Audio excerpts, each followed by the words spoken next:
Video like जरूर कर लीजिए और ऐसे वीडियो लगातार फ्री में पाने के लिए चैनल को तुरंत सब्सक्राइब कर लीजिए और बेल आइकन को जरूर टैप कर लीजिए ताकि आगे भी सारे वीडियो आपको मिलते रहे। यूट्यूब में फॉलो करते हैं तो प्लीज ये वाला फ्री टेलीग्राम चैनल जरूर ज्वाइन कर लीजिएगा। सारे नोटिफिकेशन सारे अपडेट यहीं पे आते हैं, ध्यान रखिए। नमस्कार दोस्तों, एग्जाम प्रिपरेशन के यूट्यूब चैनल पर मैं प्रियंका एक बार फिर से आप सभी का स्वागत करती हूँ। हम लोग सॉल्व कर रहे हैं टॉप 1000 MCQ सीरीज़ और उसमें इन्वायरमेंट के क्वेश्चन चल रहे हैं जिसमें हमने कुछ क्वेश्चन सॉल्व कर लिए थे। आज उनसे आगे कंटिन्यू करेंगे और ये यूपी पीसीएस प्रीलिम्स को टारगेट करते हुए मॉक टेस्ट आ रहे हैं। 500 MCQ जो हम लोगों ने सॉल्व किए हैं वो करंट अफेयर के हैं, बाकी सब्जेक्ट वाइज 100 क्वेश्चंस कराए गए हैं। अगर आपने ये क्लासेस नहीं देखी हैं, प्लेलिस्ट में ऐड हैं, इनको ज़रूर रिवाइज कर लीजिए एग्जाम से पहले। और इसके साथ ही अगर आप अभी प्रैक्टिस करना चाहते हैं सीसैट की भी साथ में और जीएस के full length mock test current affairs के साथ, तो आप यूपी पीसीएस मेंटरशिप प्रोग्राम से जुड़ सकते हैं। अभी भी आप उन मोस्ट इंपॉर्टेंट क्वेश्चंस को सॉल्व करके जो एग्जाम में पूछे जा सकते हैं, मोस्ट एक्सपेक्टेड क्वेश्चंस आपको मिल जाएंगे। और सीसैट भी एक बड़ा रोल प्ले करता है, आपके क्वालिफाई होने की ज़रूरत है उसमें, तो उसके लिए आपने अलग से अगर प्रिपरेशन नहीं करी तो 5 अलग से मॉक टेस्ट मिल जाएंगे जिनको आप प्रैक्टिस करके सीसैट भी क्वालिफाई कर लेंगे। तो जीएस प्लस सीसैट की तो तैयारी होगी ही, सब्जेक्ट वाइज रिवीजन के लिए लास्ट टाइम बहुत बेहतर साबित होगा कि शॉर्ट नोट्स दिए जा रहे हैं सब्जेक्ट वाइज और डेली टारगेट वाइज हैं, तो आप शॉर्ट नोट क्लासेस के साथ अगर कर लेते हैं तो ये कंप्लीट हो जाएगा आपका जीएस वाला भी पोर्शन। और मंथली करंट अफेयर जरूर कर लीजिए।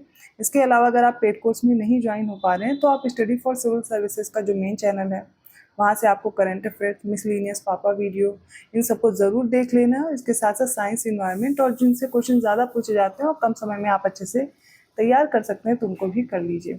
इसके साथ ही अगर आप UPSI, LT grade, GIC, BEO या अपकमिंग और भी वैकेंसीज हैं जिनकी आप प्रिपरेशन कर रहे हैं तो ज्ञान सर एजुकेशन ऐप जरूर डाउनलोड कर लीजिए।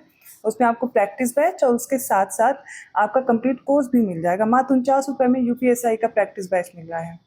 मल्टीपल टाइम अटेम्प्ट कीजिए मॉक टेस्ट को और उनकी जो 50 जो टॉप स्टूडेंट्स हैं उनकी लाइव रैंकिंग मिलेगी, हर क्वेश्चन का एनालिसिस के साथ सॉल्यूशन मिलेगा। तो ऐसे हर प्रैक्टिस बैच में मिल जाएगा और सिर्फ 99 रुपये में कंप्लीट कोर्स है। तो आप एसआई का एग्जाम क्वालिफाई कर सकते हैं मात्र इतने रुपये में और बेहतर तरीके से आपकी प्रिपरेशन हो जाएगी। जो एग्जाम ओरिएंटेड स्टडी मटेरियल है वो मिल रहा है। तो करना क्या है, जब ऐप डाउनलोड कीजिए फ्री वीकली टेस्ट वाले सेक्शन पे भी एक बार चेक कीजिए, उस पर प्रैक्टिस कीजिए और जो भी कोर्स परचेज कीजिए ज्ञान सर डिस्काउंट कूपन कोड है अप्लाई कीजिएगा, 80 to 90% का डिस्काउंट मिल जाएगा। कोर्स से रिलेटेड जानकारी जरूरी थी, आप अगर पहली बार विजिट कर रहे हैं तो आपको पता होना चाहिए। और चलिए आज की क्लास स्टार्ट करते हैं। 50 क्वेश्चंस हम लोग पिछली सीरीज़ में सॉल्व कर चुके हैं। उससे आगे के प्रश्न देखते हैं। नीचे दिए गए निम्नलिखित कथनों पर विचार करें। 3 स्टेटमेंट हैं आपके सामने। पहला है, in terms of the extent of forest in India the extent of subtropical dry deciduous forest is maximum. भारत में जो वनों का विस्तार है, अगर उसकी दृष्टि से देखा जाए तो उपोष्ण कटिबंधीय शुष्क पर्णपाती वनों का विस्तार सबसे अधिक है। ये पहला स्टेटमेंट है। सेकेंड है, 1982 में पहली बार राष्ट्रीय वन्य जीव कार्य योजना को जारी किया गया था। इसके अलावा तमिलनाडु में स्थित अनामलाई वन्यजीव अभयारण्य राष्ट्रीय उद्यान को टॉप स्लिप के नाम से भी जाना जाता है। सबसे पहले स्टेटमेंट पर ध्यान दीजिए। इसमें दिया गया है सबसे ज़्यादा जो वनों का विस्तार है वो सब ट्रॉपिकल ड्राई डेसिडुअस का, ये गलत हो जाएगा। 41% से भी ज़्यादा जो वन पाए जाते हैं हमारे इंडिया में वो है ट्रॉपिकल ड्राई डेसिडुअस, शुष्क पर्णपाती वन। ठीक है, शुष्क पर्णपाती वन, जिनके एग्जाम्पल आपने साल, टीक ये सब पढ़े, वो ट्रॉपिकल ड्राई डेसिडुअस हैं जो एक विशेष मौसम में अपने पत्ते गिरा देते हैं। सबसे ज़्यादा इनका विस्तार है, पहला गलत हो गया। सेकंड है, 1982 में पहली बार राष्ट्रीय वन्यजीव कार्य योजना को लागू किया गया था, जारी किया गया था। और नेक्स्ट है, तमिलनाडु में स्थित है अनामलाई वन्यजीव अभयारण्य। इस नेशनल पार्क को हम टॉप स्लिप के नाम से भी जानते हैं, ये भी करेक्ट है। सेकंड और थर्ड हमें दिया गया ऑप्शन बी में, जो कि सही हो जाएगा। 52nd क्वेश्चन देखिए, निम्नलिखित में से गलत विकल्प का चयन करना है। भारत का सबसे जो उत्तरी रामसर साइट है, नदर्न मोस्ट जो रामसर साइट है वो वुलर लेक दी गई है। ठीक है, ये सही हमसे गलत पूछा गया है। भारत की जो सबसे पूर्वी ईस्टर्न मोस्ट रामसर साइट है वो रुद्र सागर झील दी गई। मैंने लास्ट क्लास में डिस्कस किया था, ये लोकटक लेक है। कौन सी है? लोकटक लेक। कहाँ पर है? तो मणिपुर में है। ठीक है, इसी पर एक मात्र तैरता हुआ पार्क है केबुल लामजाओ। ठीक है, भारत की सबसे जो वेस्टर्न मोस्ट या पश्चिमी रामसर स्थल है वो नल सरोवर पक्षी अभ्यारण्य है। ठीक है, और भारत की सबसे दक्षिणी अष्टमुदी झील है। बाकी सारे करेक्ट हैं। ऑप्शन यहाँ पर बी सही कीजिएगा। 53rd क्वेश्चन देखिए, निम्नलिखित में से कौन से राष्ट्रीय उद्यान नीलगिरी बायोस्फीयर रिजर्व के अंतर्गत आते हैं? तो नीलगिरी बायोस्फीयर रिजर्व में कौन कौन से नेशनल पार्क आते हैं, ये प्रश्न है। इसमें बांदीपुर नेशनल पार्क दिया गया है, Rajiv Gandhi national park, Anshi national park और कुद्रेमुख नेशनल पार्क। तो देखिए जो नीलगिरी बायोस्फीयर रिजर्व है इसके अंतर्गत दो आते हैं नेशनल पार्क, एक तो बांदीपुर है जो कि कर्नाटक का है और दूसरा राजीव गांधी नेशनल पार्क है, ये भी कर्नाटक में है। तो किस में आते हैं? नीलगिरी बायोस्फीयर रिजर्व में आते हैं, फर्स्ट और सेकंड। हमें किस में दिया गया? ऑप्शन ए में, वो हमारा करेक्ट हो जाएगा। 54वां क्वेश्चन देखिए, निम्नलिखित राज्यों को उनमें मौजूद मध्यम सघन वन के क्षेत्रफल के आधार पर अवरोही क्रम में व्यवस्थित करना है।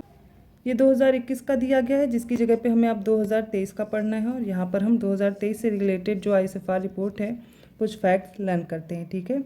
टोटल अगर फॉरेस्ट कवर की और ट्री कवर की बात की जाए तो इंडिया में अब टोटल कितना है? 25.17% है। होना कितना चाहिए? 33% होना चाहिए। अभी हम उससे कुछ पीछे हैं। जो टोटल एरिया है हमारे इंडिया का उसमें 25.17 है, जिसमें आपको याद रखना है 21.76 क्या है? फॉरेस्ट कवर है। ट्री कवर कितना है? तो 3.41%। ऐड करेंगे इनको तो क्या हो जाएगा? Total forest and tree cover हो जाएगा, ठीक है। इसमें इंक्रीज़ कितना हुआ? अगर मैं इंक्रीज़ की बात करूं तो इंक्रीज़ हुआ है 156.41 किलोमीटर स्क्वायर में।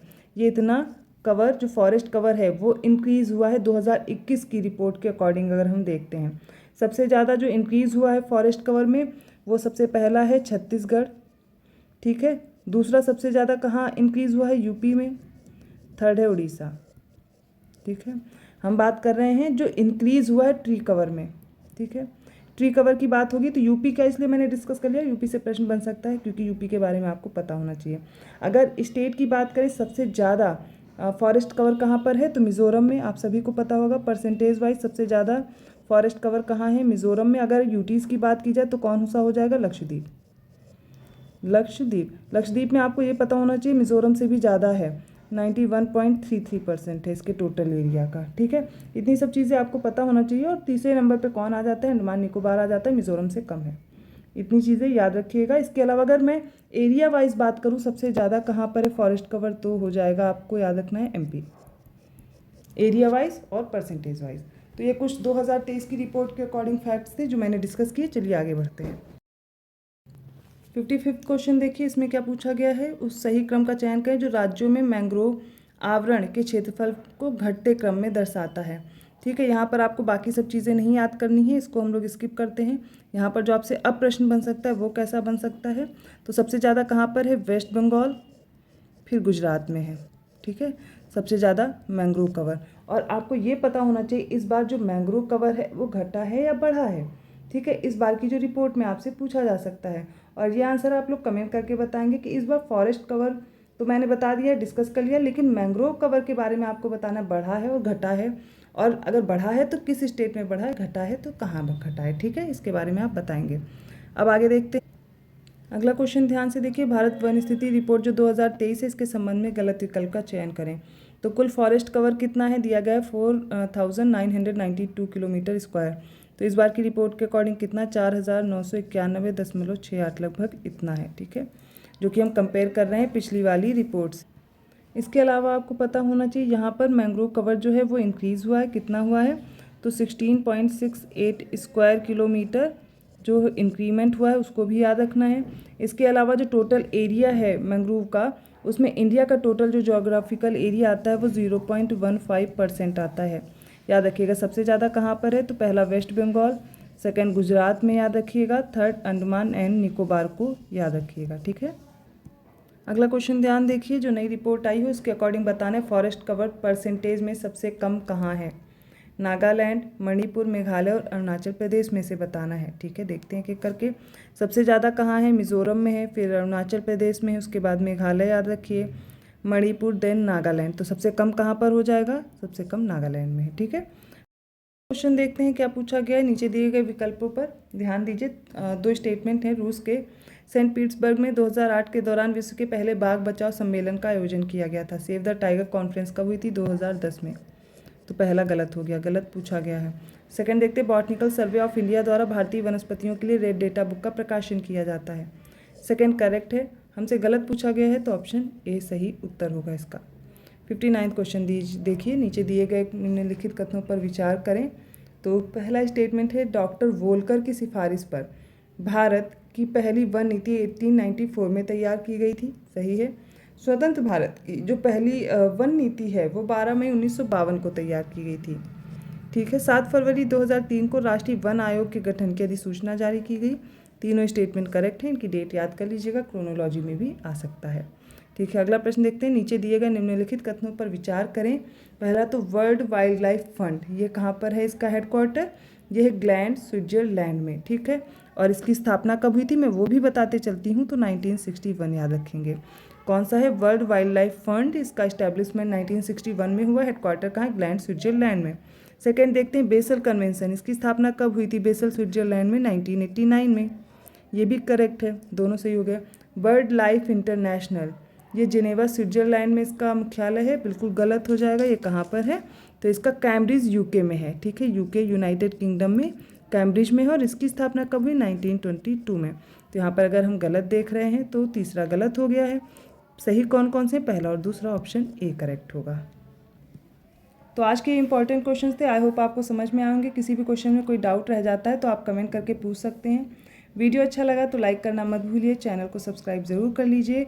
और पेड कोर्स के लिए आपको ज्ञान सर एजुकेशन ऐप डाउनलोड करना है, जिसमें आपको प्रैक्टिस बैच और अदर कोर्सेज भी मिल जाएंगे। ज्ञान सर डिस्काउंट कूपन का कोड अप्लाई करेंगे तो इस समय फेस्टिवल ऑफर चला, आपको 80 to 90% का डिस्काउंट भी मिल जाएगा। मैं मिलती हूँ ऐसे क्वेश्चन के साथ अगली क्लास में। धन्यवाद।